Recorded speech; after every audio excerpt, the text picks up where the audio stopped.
Tumsifu Yesu Kristo. Ndugu wapendwa, leo ni sherehe kubwa katika kanisa Katoliki, kanisa nzima.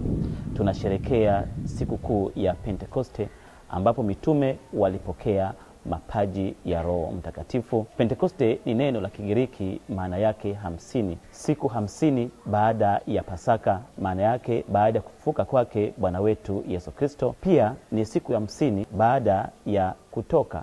Musa alienda kule mlimani akapokea amri 10. Kwa hiyo ina maana sana katika kanisa nzima. Vile vile siku ya leo ni siku ya Pentekoste kwa sababu tunasherekea mwanzo wa kanisa. Mitume walipokea mapaji ya Roho Mtakatifu na baada ya hapo walitoka wakaenda kuhubiri neno la Mungu wakiwa na ujasiri. Mapaji hayo ya Roho Mtakatifu ni hekima, akili, shauri, nguvu, elimu, ibada na uchaji wa Mungu. Ndugu zangu, leo hii tunapokea mapaji ya Roho Mtakatifu.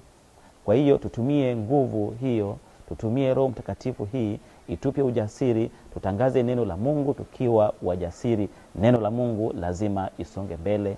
Tumsifu Yesu Kristo.